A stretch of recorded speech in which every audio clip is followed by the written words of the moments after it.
Hi, welcome to another travel video by Gary Rose Travels.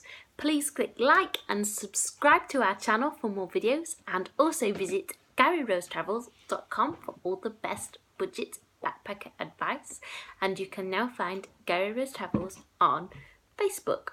So thank you for checking out our channel, and do please click like and subscribe to our YouTube channel for more videos.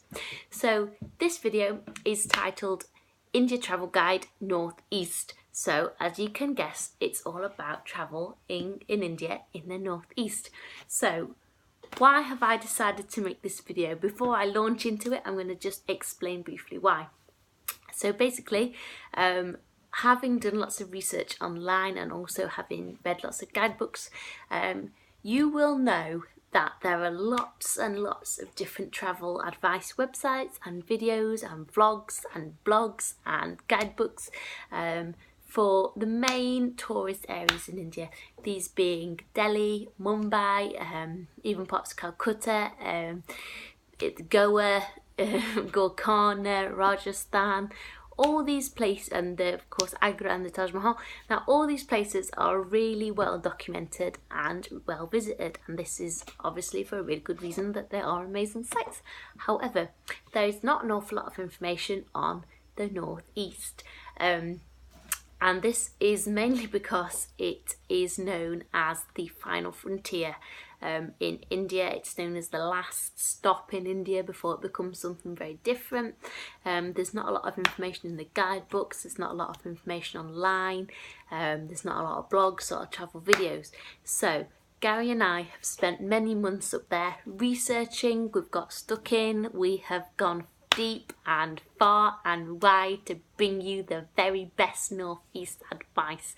Now we've found that some advice and some places we've been, they're not listed in guidebooks, they're not listed online. Well, they are now because me and Gary have done it, but then prior to this, they're not listed online, they're not listed in guidebooks.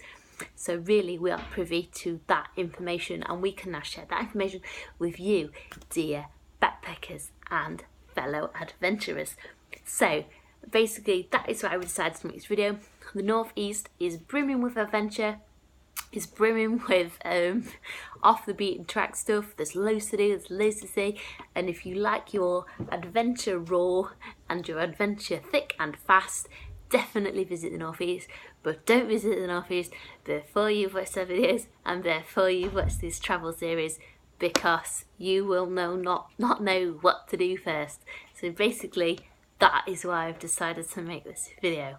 So the northeast of India is surrounded by China, Myanmar, Bhutan and Bangladesh. It is described by some as the final frontier in India.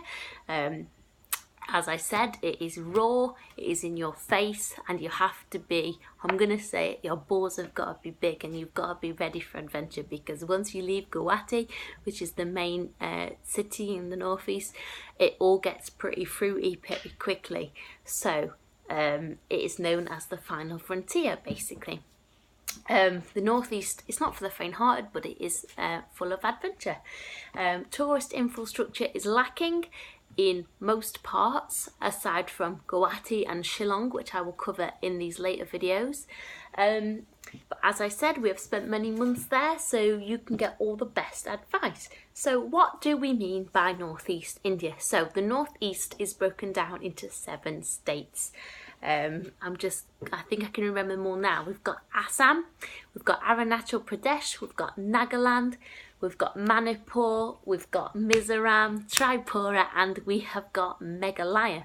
Now, not all these states are accessible to tourists, and the ones that are accessible are still, you can't visit all of them. Some of them you can visit all of, some of them you can only visit part of. This is because of the countries that they border, and also because of permits. Sometimes you need permits to visit them, so I wouldn't recommend, for example, trying to visit Arunachal unless you've got the permit. You're going to get arrested.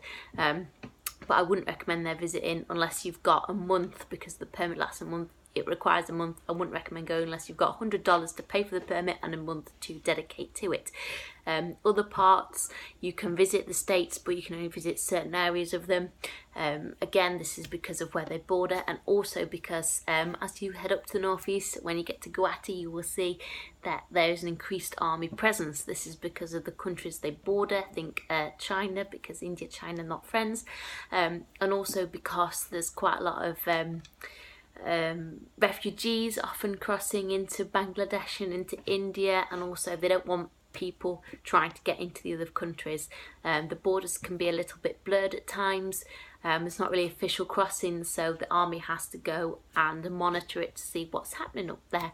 Also, they don't want backpackers and travellers and tourists wandering into areas that they shouldn't be. Obviously, army presence there. They don't want people getting into situations that they're not ready for, basically. So do please check out the for us, the best places for travel advice as to what's hip and happening and hot at the time are UK Gov. If you're from the UK, check out the check out the tourist advice, and you can also check out the local travel advice in newspapers. If you're in Calcutta, they publish a newspaper written in English. If you're not in Calcutta, if you're in Guwahati and you can't find an English paper, then buy a Hindi paper, buy a newspaper in Hindi, and ask somebody in the hotel to read it to you. Ask, are there any stories, are there any reports of any army presence, are there any problems? So really what I'm saying is keep up to date with what's happening there before you dive in. Also, do check out the advice in the guidebooks that you're using, because there will be advice on permits and restrictions, but when you're actually up there, do check out the day-to-day advice. I'd just like to point out that this advice about checking newspapers and government websites, it's not unique to India, it's not unique to the northeast. We do it wherever we go. If we're in South America, we do it. If we are in parts of Africa, we do it. And we always check to find out what's happening in the news before we dive in somewhere that we're not sure of, before we dive in somewhere which hasn't got fantastic infrastructure. Because should something happen, or should we not be somewhere, we need to keep ahead of the game, basically. So this is why I'm advising you to do that. Don't be scared, don't be put off, don't think it's dangerous, but just follow this advice, okay?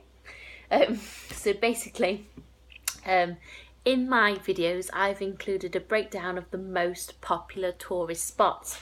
Now, to get up to the northeast, what I recommend you do is you start in Calcutta. This is for two reasons. Firstly, you need to make sure all your kit is in really good condition. You need to make sure your bag, your shoes, your medical kit is full of supplies, your toiletries, you've got plenty. Ladies, if you're going to have your period when you're up there, make sure you've got sanitary towels, make sure you've got what you need, because you can't always buy these products. Make sure your health is in good condition.